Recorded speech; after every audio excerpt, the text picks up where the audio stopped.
there are spaces between light and dark. She kept talking about leaving this world.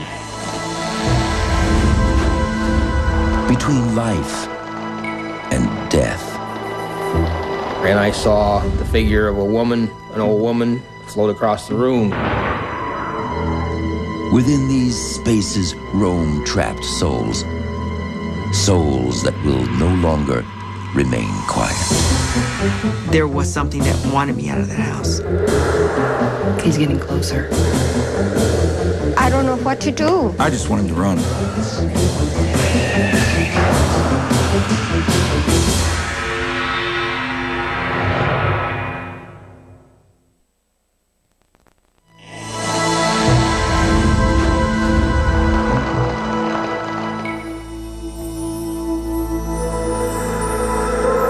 The theater is a place of magic and play, of transformation and shifting identities, a place where time goes backwards and forwards, and where people long gone can walk about and speak. One such soul haunted a mother and daughter in the Biddeford City Theater. Oh, this one would be good. Meet Debbie and Kate Arsenault. Perfect for that number. We can have Debbie teaches children's dance here at the Biddeford City Theater. Kate's her daughter. They know the world of the theater well, but a while back, the line between fantasy and reality got a little fuzzy.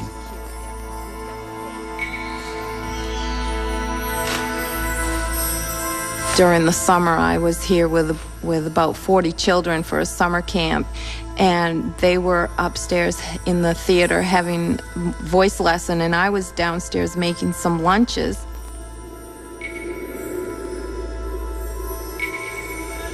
Someone was behind me singing in my ear, this really high soprano voice. I turned around to see who it was that was standing next to me, and there was nobody there. But soon, things began to happen that Deb could see. Other people saw them too.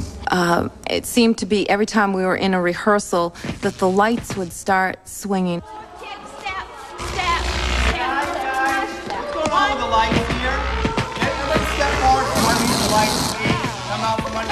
And what we noticed was, during these rehearsals, the more the children were there, or young people, the more entertainment that we saw from those lights. So, perhaps the invisible soprano had some connection to children. But what? Did she like children? Katie and her friends weren't all that sure. My friends and I had to go into the dressing room where our clothes were to get a costume, bring it down. And we went up and we were kind of scary because it's the third floor and it gets really dark.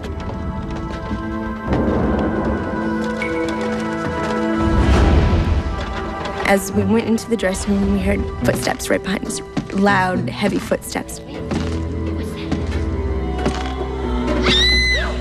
We all turned around and nothing was there. We just looked at each other and ran. We were so scared. And they followed us all the way down the stairs.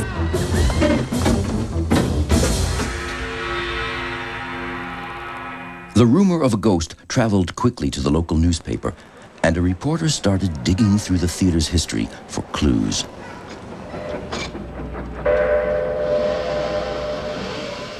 Around the turn of the century, Biddeford was a thriving mill town, and the theater was known as the Opera House.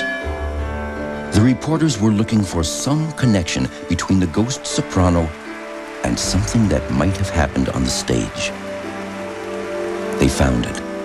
On page 8 of the Biddeford Weekly Journal, a young woman named Ava Gray died on the very same stage Debbie and Kate dance on.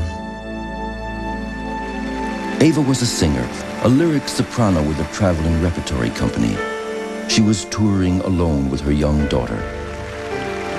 She sang the last song of her life on the stage of the Biddeford City Theater. It was Halloween Eve. They were performing here, and Eva literally sang her heart out on the stage for the people of the city of Biddeford. She received a loud ovation and a curtain call. So she returned, and for the curtain call, she selected a song, Goodbye, Little Girl, Goodbye.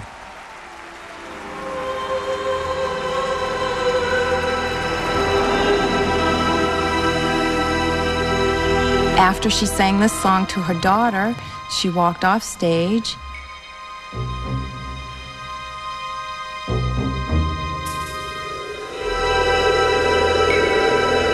And had a heart attack and died.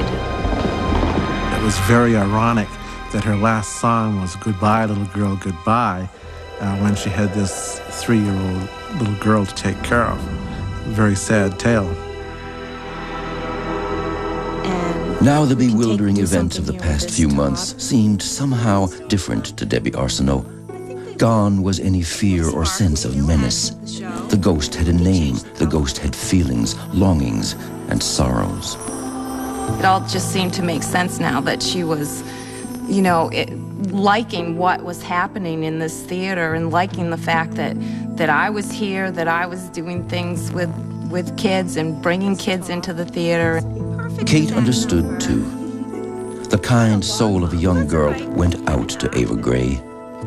After I found out who she was and how she died and how she had a daughter, I felt really bad. I felt sorry for it. So Katie and her friends went to the theater in search of Ava. Maybe Katie never read a book about how to talk to a ghost, but her heart told her what to do, what to say. It was Halloween Eve. I had to explain to her what was happening and who we all were. And nobody had ever encountered ghosts before. I said, we know what happened, and we know how you died, and your daughter was left here without you, and you must be sad because we feel bad. And I went up on the stage, and the curtain was closed, and as I got to the edge of the curtain, I felt her. It was really, really cold, and I said, "You guys, she's right here." And you're like, no, you're kidding, you're trying to scare us. And then somebody came up and said, no, she's not lying. And she was right there in the middle of all of us. And, I was white, my heart was pounding. And as we're standing there, we told her that it was okay now because everything's all right, and there's people here and there's kids here and everything's going on. We all know about you and we all know what's happened, and it's okay for you to leave now. Something behind us, just like a voice, just whimpered, crying. At that moment,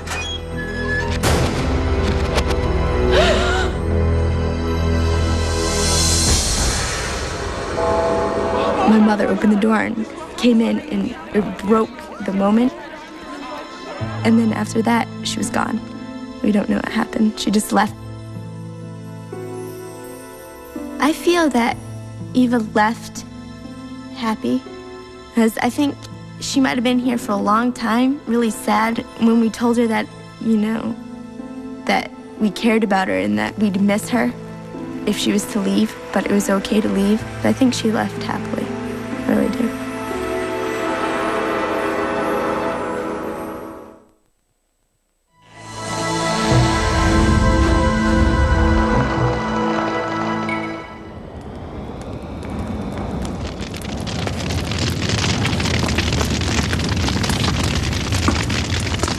I knew there was something behind that fire because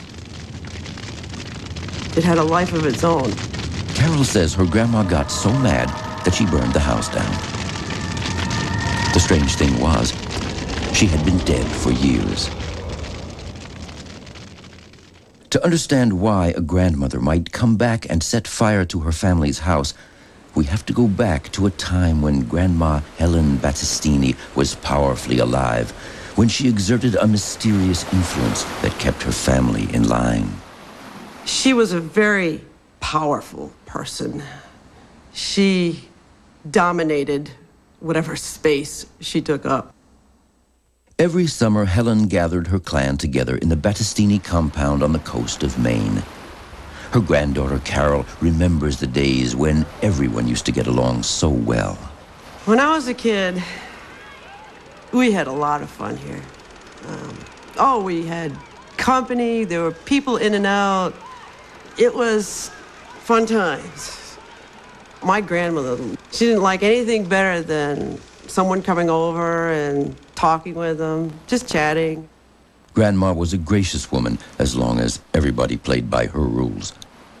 And if they didn't, well, Grandma let Carol know early on that she had otherworldly ways of getting what she wanted.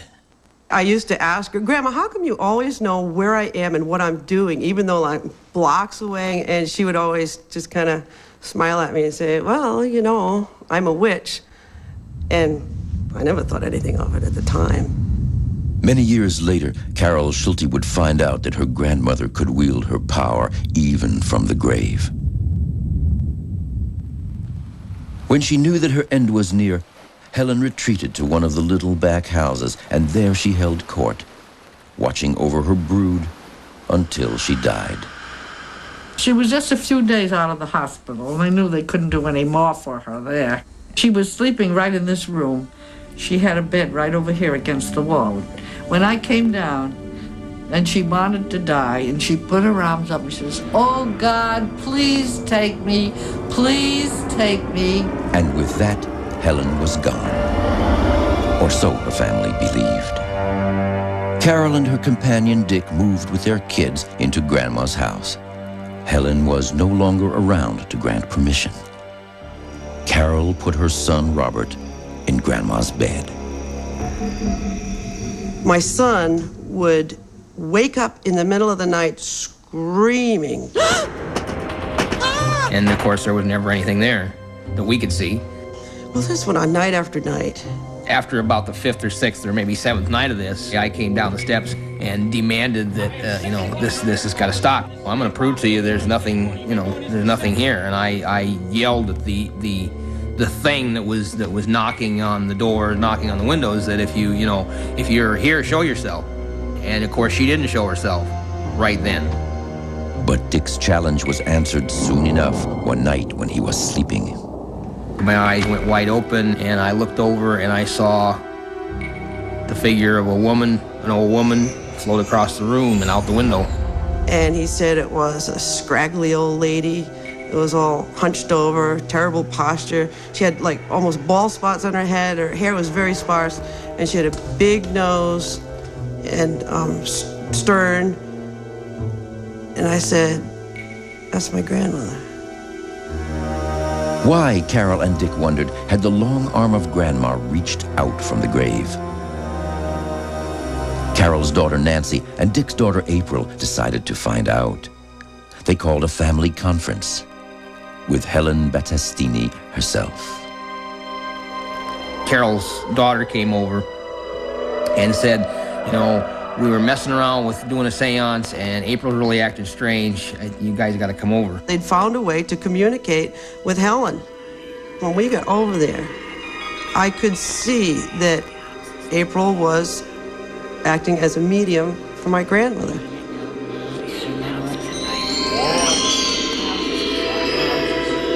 Then I started to communicate to my grandmother. And then my grandmother would communicate back through April. And Helen wanted to know who these people were and what they were doing in this house, and why are you all here, and who the hell is sleeping in my bed? Grandma was back, and she meant business. Helen thought that we had invaded her house, and she thought that we had taken over. See, she was the takeover person. Somebody taking over her stuff was a new experience for her. I told her that she needed to pass on, that she didn't need to be there, that this wasn't doing her any good.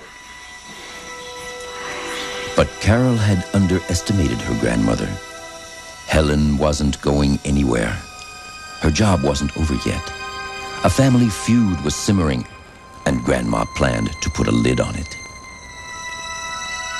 Back when Carol and her brothers and sisters were kids, it might have been fun to be crowded into a couple of small houses together. But as they got older, they got territorial. This is mine, that's yours. That's not what Helen Battistini expected of her family. One day, the big house caught fire. It was angry. It was an angry fire. I grabbed the door, the fire backdrafted and blew me off the front porch. I saw that fire just swallow up everything in its path. The next day, Carol walked through the ruin of the house. Amid the charred remains, she thinks she found her grandmother's calling card. I looked down near the front door, and there was this piece of pipe on which the words witch were embossed. My grandmother, she's the one who had told me she was a witch. I think she did this. That was her way of letting everybody here know I have had it. You're not going to disturb the atmosphere here anymore. The Battistini clan is rebuilding the house now. Carol wants everyone to get along. She knows that in some way, her grandmother is still keeping watch. If emotional turmoil continues throughout the building of this house, Helen will return in some way. And we'll know it.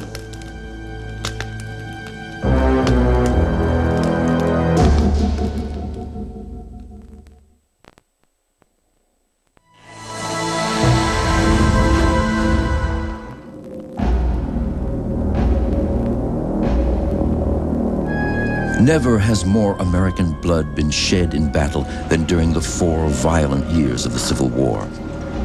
More than 600,000 men died long before their time, killed by their countrymen before they could marry, build a house, have children. Some people say the old battlefields are haunted by such men in search of another chance at life. If one of these unquiet ghosts were looking to make use of a sympathetic soul, a living soul that is, it just might be Tim Fredrickson, a Civil War reenactor. There are thousands of men like Tim. The Civil War is their passion. They wear the old uniforms, carry real weapons, and march onto blood-stained battlefields into the roar of cannons. Sometimes they can forget where the dead soldiers leave off and where they themselves begin. I've been reenacting living history for almost 17 years now. I can't explain the connection, but every time I come out here, they're with me. They're out here on the field. Who might more easily cross a line of reality than a man who's already crossed a line of belief? One night, as Tim lay sleeping in his bed, the spirit of the Civil War came into his life as it never had before. I wake up and I hear somebody saying, "Sir, sir, you've got to get up right now." Just a few months later, I physically felt a hand grab my shoulder and shake me like somebody was right there shaking me. And I know I jumped. I must have jumped a foot because, there's somebody in my house. I'm sitting bolt upright in the bed, and there's not a soul there. There's nobody in the room whatsoever. But I physically felt that hand on my shoulder. 300 miles away in Gettysburg, Tim's good buddy Mike Flood was also sleeping. And at the very same moment, something tapped him on the shoulder, too. Someone was tapping on my shoulder. Looked up and I didn't see anybody. Shortly after that, I heard some booming. I thought something was exploding in town. I looked out there, but nobody else seemed to be concerned with it. I had this feeling that somebody was in the room. When I looked up, there was like soldiers standing at the end of my bed. And I could tell they were wearing Union uniforms. I could see the color of the pants, light blue trousers, and the darker blue jackets. And one guy started speaking to me, said he was a sergeant with the 116th Pennsylvania. He said, "Well, we want to talk to you on the battlefield." I said, I'm not going out there. I said, I'm staying in my room. And the other soldier said, "Well, we're going to see you later." And with that, they turned and left. And I couldn't sleep the rest of the night. When Tim joined Mike in Gettysburg the next day for a trip to the battlefield, the two friends realized what an amazing coincidence had taken place. After years of merely reenacting the Civil War, it now seemed that Tim and Mike were being invited to join their ghostly comrades. They talked about it over dinner. Tim wanted to go out to the battlefield, but Mike was still too shook up by what had happened the night before. I mean, I could see in his eyes that they were just, he had no intentions of, even thinking about going out there after dark. Mike really wanted to go back to his hotel room where it was safe. But the next thing he knew, he was being pulled by a force that he could not resist.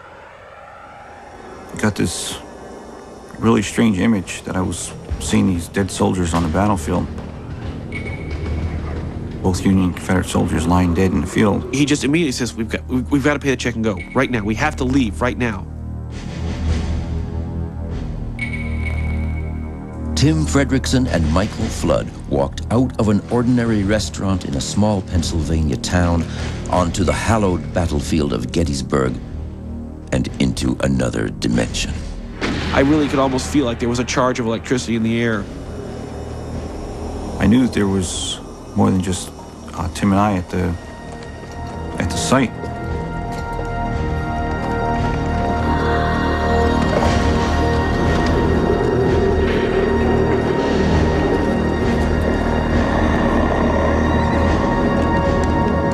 I looked to my left and I looked to my right, and I got this really strange sensation that people were walking by me. Before I can say a word, he doesn't even look at me, and the words out of his mouth are, Tim, do you see them? Do you see them? I know what I was looking at, but I wasn't sure if anybody else was seeing this. I'm seeing something that I cannot fathom myself. We are having over 150 men literally appear in front of our eyes, facing us. We're looking at them, and they're staring right through us. Like a spike, the gaze of the ghost soldiers pinned Mike to the ground. I wanted to run, but I couldn't. I said, Mike, we've got to go. Mike, it is time to leave. Then, suddenly, Mike snapped out of it. I finally got the courage or ability to move my feet and walk, and we got back to the car, and I peered over my shoulder just a couple times, and it was still they were still standing there, wherever they were. And we got in the car, and we left. Like, fast. But this was an encounter they couldn't just walk away from. They needed to know, why them? What did it mean? The majority of these young men died far before their times. And on a hallowed ground like Gettysburg, you're talking like 50,000 men in 3 days. But maybe they relate to us as doing reenactments and try to live like a real Civil War soldier. I feel that they may have felt that I was a conduit. I was that conduit that they could use, if you will, to communicate with the other world, to communicate with our world. But what if communicating with another world becomes a journey of no return? For Tim, the allure of the dead soldier's world is strong. But so is his fear. I want to reach out to them. But I don't know if I reach out to them and make physical contact with them, what will happen? I don't know if I went over to the other side. Could I even get back? Mike and Tim were able to keep their feet in our world. This time.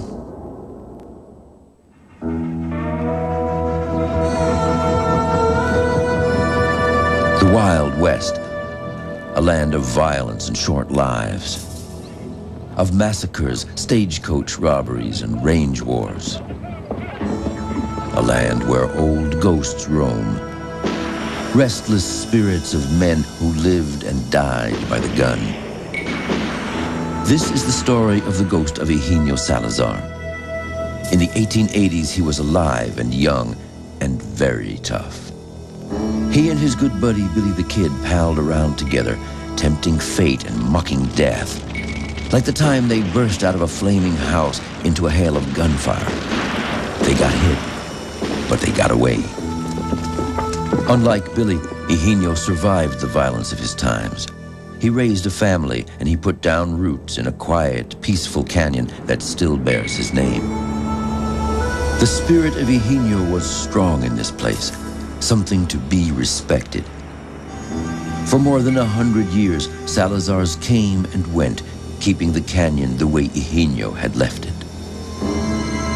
But not long ago, the current resident of Salazar Canyon, Eugenio's grandson Joe, did something no Salazar had ever done.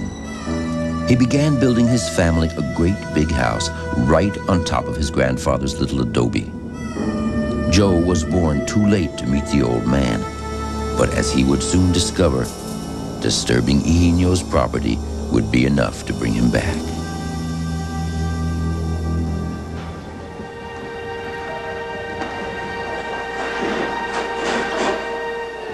When the Salazars' ghostly trouble started, it wasn't all that clear at first what was going on or who was behind it. The women felt it first. And I just happened to look up, and there was this female form. You'd catch just the tail end out of the corner of your eye, maybe, of a long white skirt. Like the skirts of a lady from the 1800s swishing behind me. But if you ever looked directly at it, you couldn't see it. A ghostly woman in a white skirt didn't particularly scare Joe. It is very hard to scare Joe Salazar. Well, in the beginning, when things were really starting to heat up around here, Joe didn't quite believe us. Anything I didn't see, it's not so. He would say it was our imagination, or the cat did it, or the wind did it, or something. He always had an explanation. I was trying to raise him not to be afraid of nothing. But one night, something happened to Joe that made him change his tune. All of a sudden I hear something like 9 dogs that we have. They would all quit barking at one time, and I thought, well, that's kind of strange. Still didn't pay attention to it. I heard a loud noise in the kitchen, so I ran back in my room and picked up a .44 Magnum. If anything would have moved, I'd have put 5, 6 rounds into it. Went around the corner and there was nothing there. I could hear noises, people walking around upstairs, up and down the stairs. And this went on for a half hour. It sounded like a convention going on here. Dory and Lacey and Colleen came back from choir practice, and I told them, I said, well, I can see what you were going through, and I said, nobody's going to stay here alone. Unnerving sounds in the kitchen, an unidentified ghost woman on the stairs. Who might have had reason to haunt the Salazars? Finally, one of the ghosts revealed himself to Joe. Joe had a rather frightening experience that I slept through. Yeah, one night I put my book down and I turned over on my side.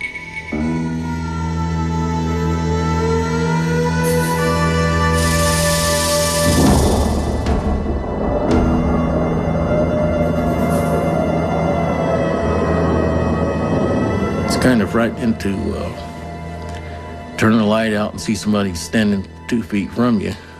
I thought it was surreal. And he had to go over the top of me to get to his gun.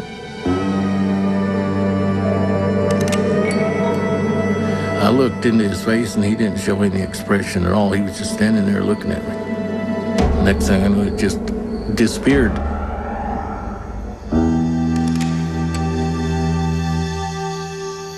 I asked him who it was, and the more he talked about it, the more it seemed as if it were his grandfather. I'd seen some pictures of my grandfather. He used to wear a top coat all the time and 3-piece suit. I'm almost positive that's who it was. The ghost of Grandpa Eugenio, of course. And maybe the ghost woman was his wife. Knowing that some of the ghosts were family made it hard to throw them out. But Joe decided he had to protect his home, the way Eugenio would have done. Joe's guns would be useless. He summoned a priest. He gave us each a candle, and he went from room to room, even the closets, blessing it.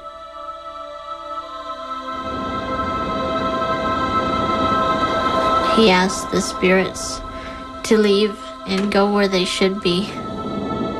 When the blessing was over, a welcome peace finally settled onto Salazar Canyon. The restless spirits of Eugenio and his wife had departed. But Joe understands the instinct that drew them back to defend their home. After all, Joe is a bit on the rough side himself. Most of these people that are restless have lived a real violent life. My grandfather was one of them. The law of the land was a weapon, and if you couldn't fight with a weapon, you would perish. Joe turned out to be a real chip off the old block. Eugenio could not have found a more worthy match than his own grandson.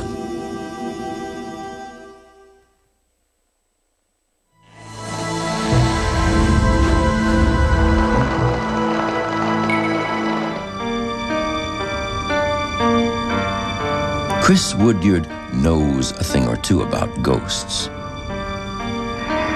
At age 4, she first began to sense them. When she was 7, she saw a little ghost girl crouched on her grandmother's hearth. Years later, a long-dead bishop looked up from his desk and smiled at her. Destiny called. Today, Chris Woodyard is a ghost hunter. I have been seeing and sensing spirits for a very long time. It's just something that comes to me, and you start getting a picture of someone, and then it's almost like they're building up in front of your eyes. When you have an event that's very traumatic, very emotionally charged, somehow it becomes recorded, almost like a videotape, upon the atmosphere or even in the fabric of the building. It runs in our family to see and sense ghosts. My grandfather, his father before him, my daughter have inherited this particular ability. I hesitate to call it a gift. Gifted or burdened, Chris is someone people call when they have ghost trouble. This time it was Don, Jennifer, and Naya Immel, a sweet Midwestern family, with something lurking in their attic. Jennifer called me, and she said, "I think I have a ghost." And I said, "Stop right there. I don't want to hear another word. Give me the address. I'll be there." When she arrived at the scene, nothing seemed amiss. But what met the eye did not reveal what the Immels had been experiencing inside their house. I know I'm being watched. There's something angry upstairs that protects its spot. It's a bad feeling. And it worried me that there was this thing in my attic. He's getting closer. Something may happen. And you can't stop it. We need help. We need this fixed. And now help had arrived. As the Immels waited, Chris moved through the house in search of the ghost. Her instincts awakened. She began to see what the others had only felt. I went to the foot of the stairs. I froze. I was staring up at this awful, malevolent being. There were waves of hatred oozing off of this guy at the top of the stairs. He was all hunched over, crouched down, and he was kind of leering down at me. And I took a deep breath and stood there a moment, and I went up the stairs to see what this was. Chris had a job to do, and like it or not, she had to go after this thing. So I got to the top of the stairs, and whatever it was wasn't there anymore.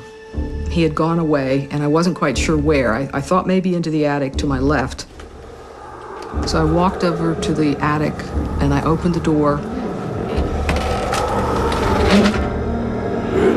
This energy came rushing at me, knocked my head back. I leaped back, and I just said, "Oh my God, oh my God."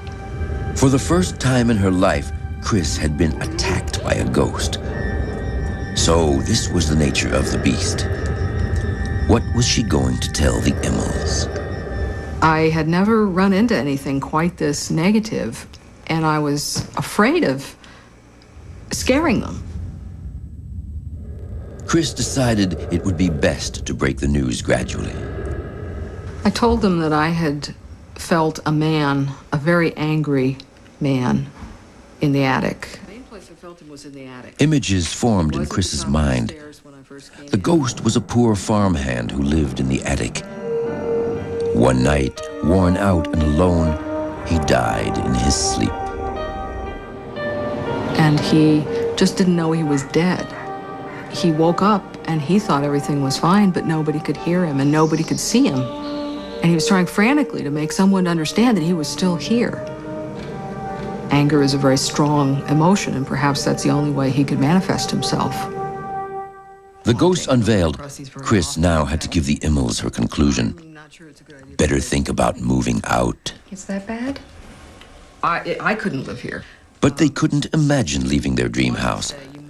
Once again, they looked to Chris for advice. Was there anything else she could do? I don't do spirit rescue myself, but I can tell people how it's done. You just have to get their attention and make them understand they really are dead and it's time to move along. One night, Jen found the courage to follow Chris's instructions. Dreading what she might find, Jennifer approached the attic.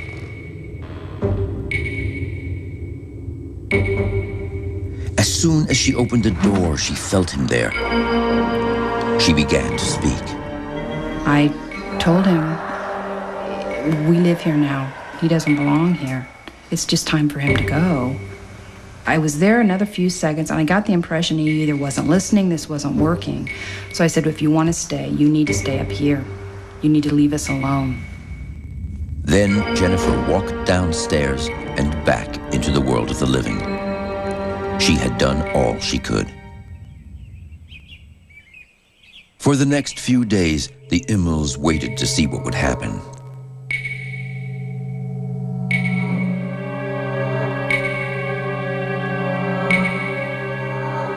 Nothing happened. The worst seemed to be over. When Chris checked up on them a while later, she agreed. And things did calm down quite a bit after that. The ghost still hasn't left.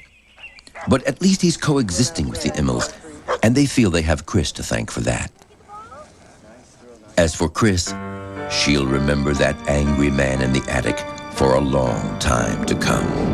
Usually when I go in, it's a departed relative, or it's a lady in white, or it's just a memory of something that might have happened in the past. I never expected to find something this negative, especially in a charming little house like this. Case closed. But someday soon, Chris Woodyard, ghost investigator, will get another call. In her world, there is no shortage of ghosts.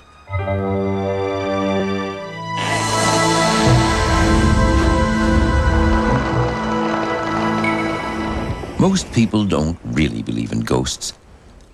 Maybe it takes an encounter with one to change the average person's mind. That's what happened to Art Garcia. My grandmother lived in Alcalde, New Mexico. She told us ghost stories when we were kids, I think like every other grandparent tells. And I had never experienced it, and so I really had no reason to believe in them. But Art found out that a person could, quite innocently, step into the wrong place at the wrong time and find himself haunted. This is Art Garcia's story, but it could have happened to anyone. Art's misadventure began in this building. Today, it's an inviting little hotel called the Grant Corner Inn. But years ago, it was a run-down old house with something sinister living in its rooms. Art Garcia didn't know that. At the time of our story, Artie was young, a clear-headed fellow who never even thought about ghosts. He was still living with his parents, and the main thing on his mind was finding a cheap place to call his own. And then when I mentioned it to this friend of mine, she told me about this place where they were living and that they would be moving out. And as long as you did the cleaning and things there, you wouldn't have to pay rent. But Artie would discover that he would end up paying anyway, with his peace of mind. The caretakers of the building had moved out kind of overnight. But they never talked about the events that happened while they were living there. Even now, Artie cannot say for certain what touched off the weird chain of events. Surely it was something he didn't mean to do. I think when Artie started cleaning, he went down to the basement and he moved something that he really wasn't supposed to move. One night we got a call from Artie, and he told us somebody was in the building. I thought someone had broken into the second floor. A few moments after that, the noise became extremely loud. So his dad got ready and he grabbed a bat, and so he drove over there to see what was going on. Artie's mother called the police. They raced to the scene. The noise was totally engulfing the whole second floor, when all of a sudden the noise also moved up to the roof. When my husband got there, the first unit was there with 2 cops, but they didn't want to go in. He put the phone up towards the roof of the house, and I could hear those footsteps like if they were coming in at any moment. I realized that I really couldn't get out of the building. The only way out was through the second floor.